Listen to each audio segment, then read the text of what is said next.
Dr. Tanuja. I welcome you all to my class with pleasure.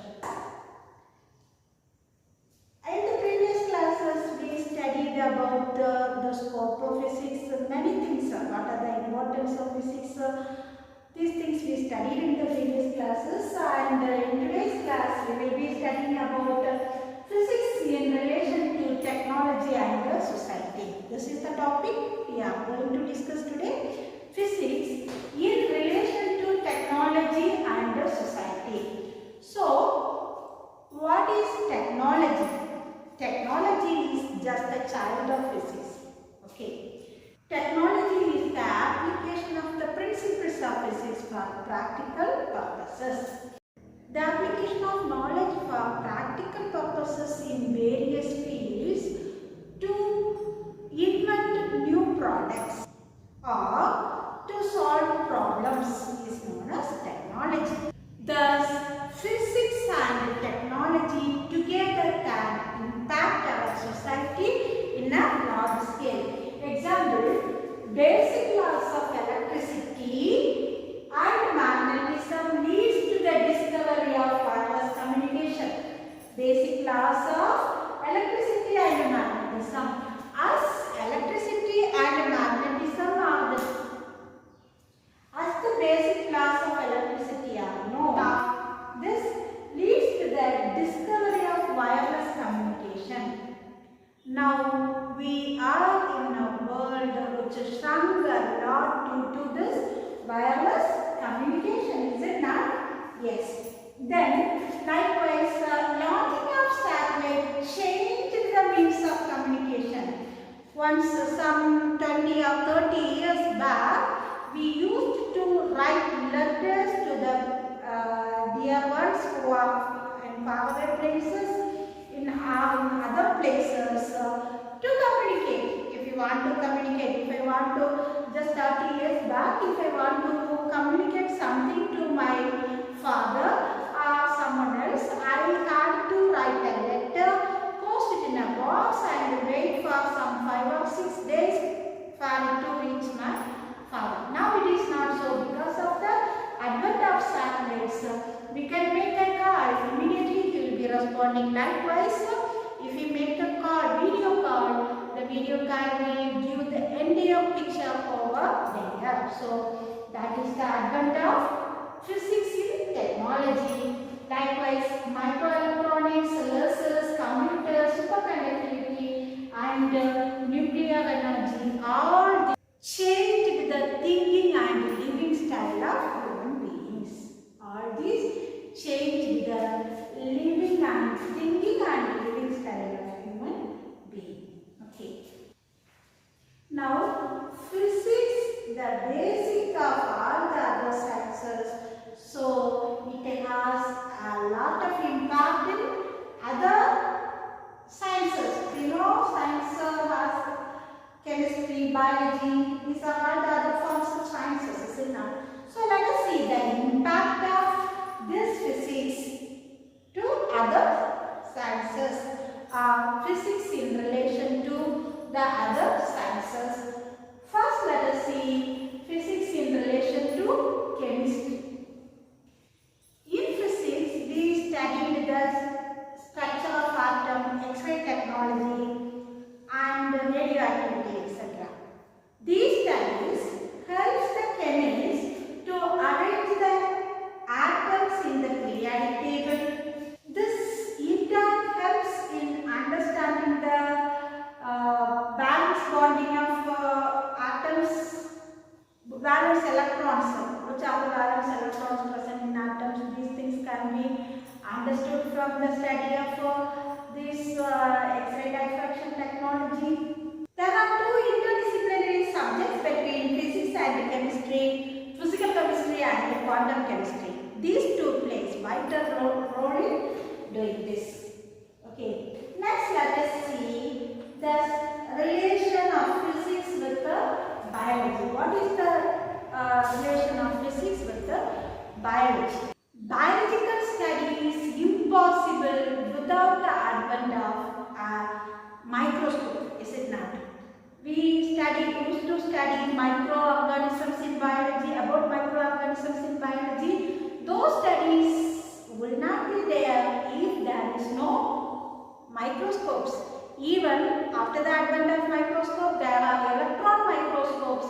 These electron microscopes help us to study the structure of even viruses, that is very micro particles. Those cannot be seen with even compound microscopes, can be seen with the, can be traced, photographed with the electron microscope. So this advent will lead a very good understanding of biology.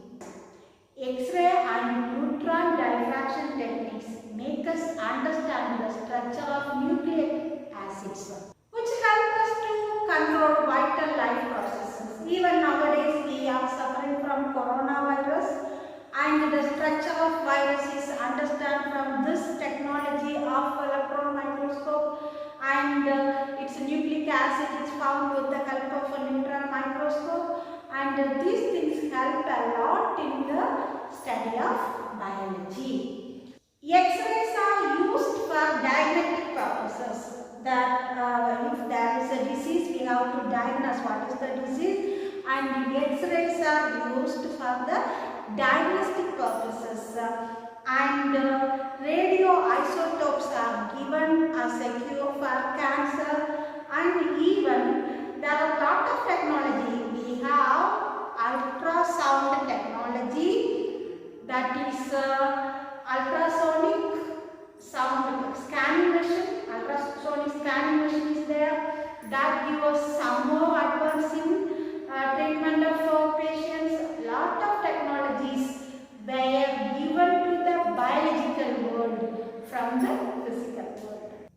Nowadays, biological sciences are studied based on the physical sciences. Nowadays, they are studying biological sciences based on physical sciences. Okay. Now, physics in relation to mathematics. Actually, physics is a quantitative subject. It depends on mathematics for various advancements in physics. We have to calculate many things in physics. For that purpose, we need mathematics. So, physics depends on mathematics, and physics, all the other sciences depends on physics. Now, physics in relation to astronomy. Astronomical telescopes are used to study about the distant objects. Even nowadays scientists are using radio telescopes here to study about the objects in far different places. Objects in far different places are studied with the help of radio telescopes. So these radio telescopes are invented with the help of physics. Now, physics in relation to geology. What is geology? Study of earth. Okay. And diffraction techniques helps us to study about various rocks, and radioactivity is used to estimate the age of fossils and other things, even the age of earth can be found with the help of radioactivity. Radiocarbon dating is used for that. Now, physics in relation to oceanography. Oceanographers used physics and chemistry to study about oceans, the salinity, temperature, tides, formation of tides, physics. All these things are explained with the help of physics. Now, physics in relation to psychology. What is psychology? What do you mean by psychology? Psychology is the study of mind, is it not? For that also we need to know about physics. Why? What is there? Inside the skull there is 1300 grams substance is there, that is called brain, and this brain has millions and millions of neurons, and these neurons transmit signals to the various part of the body, and this transmission and molecular inclusion, all these things are studied with the help of physics. Nature teaches us true science with the physics as a tool, efficient tool. Science and nature should be well balanced so that the advent of science should not destroy the nature. Nature only gave us science, and we should not use this science to destroy nature. Can you understand what I am telling? Yes, because of the advent of science and technology, nowadays our nature loses its power, is it not? We are making so many items out of plastics, and this plastics will take millions of years to be decomposed, but before it being decomposed, our world will be what? Choked with a heap of plastics. So we should we should use science in a moderate level. The technology should not be used so that our Mother Earth will die one day because of the child technology. Okay, with this I conclude today's class, and we can study something more about physics in the next class. Till then.